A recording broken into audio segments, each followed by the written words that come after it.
Moisés, as pragas e a libertação do Egito. Depois de retornar ao Egito com Arão ao seu lado, Moisés apresentou-se ao faraó com a mensagem de Deus, que deixasse Israel partir. Mas o faraó endureceu o coração e recusou-se a ouvir. Então o Senhor anunciou que mostraria seu poder diante de toda a nação.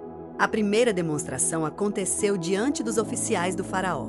Quando Arão lançou a vara ao chão, ela se transformou em serpente. Os magos do Egito imitaram o sinal, mas a serpente de Arão devorou as deles. Ainda assim, o faraó permaneceu inflexível. Então vieram as pragas. Por ordem do Senhor, Moisés encontrou o faraó nas margens do Nilo. Arão estendeu a vara sobre as águas, e todo o rio se transformou em sangue.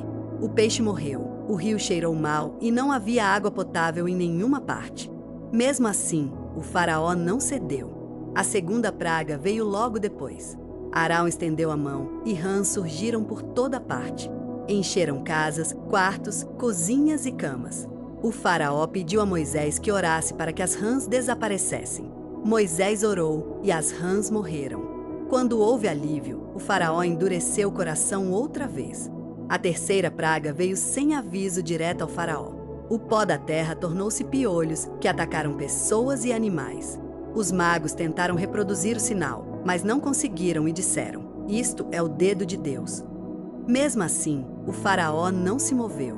A quarta praga foi de moscas. Nuvens delas invadiram o Egito, exceto a terra de Gósen, onde viviam os israelitas. O faraó disse que deixaria o povo sacrificar ao Senhor, mas depois voltou atrás e não os deixou ir. A quinta praga atingiu o gado egípcio. Cavalos, jumentos, camelôs, bois e ovelhas morreram. Mas entre o rebanho dos israelitas, nenhum animal pereceu. Mesmo assim, o faraó permaneceu firme em sua recusa. A sexta praga veio quando Moisés lançou cinzas ao ar diante do faraó. Elas se espalharam pelo Egito e causaram tumores e feridas na pele de homens e animais. Os magos já não conseguiam sequer permanecer diante de Moisés, tamanha a aflição, mas o faraó não cedeu. A sétima praga foi anunciada como algo jamais visto.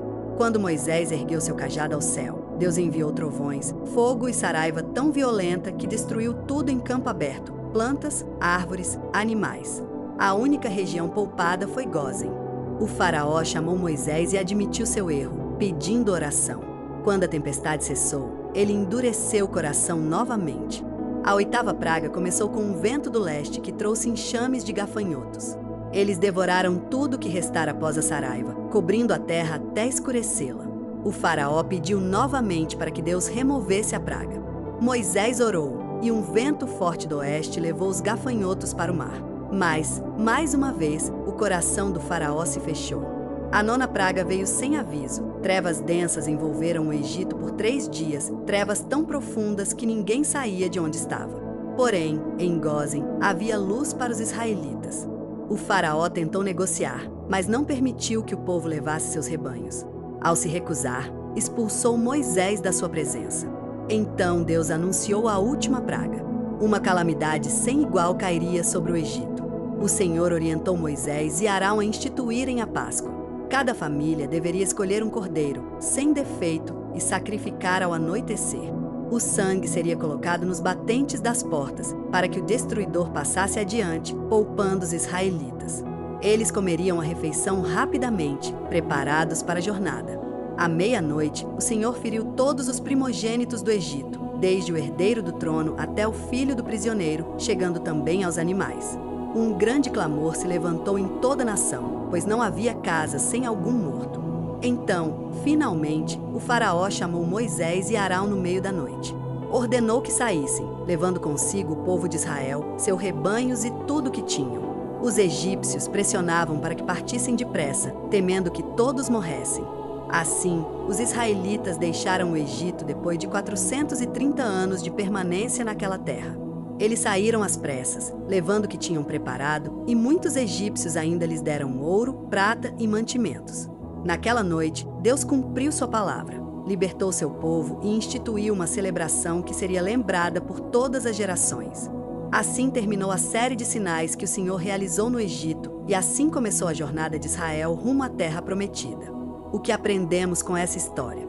Aprendemos que o poder de Deus é maior que qualquer autoridade, qualquer força ou qualquer resistência humana. Por mais que o coração do homem se endureça e se recuse a ouvir, a vontade do Senhor sempre se cumpre.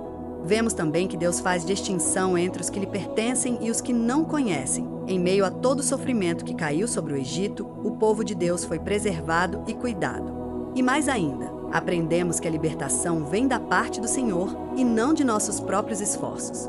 Ele preparou o caminho, cumpriu a sua promessa e mostrou que quem está com Deus jamais será vencido. E a Páscoa nos lembra ainda que há sempre um sacrifício e um sangue que nos protegem e nos trazem a salvação.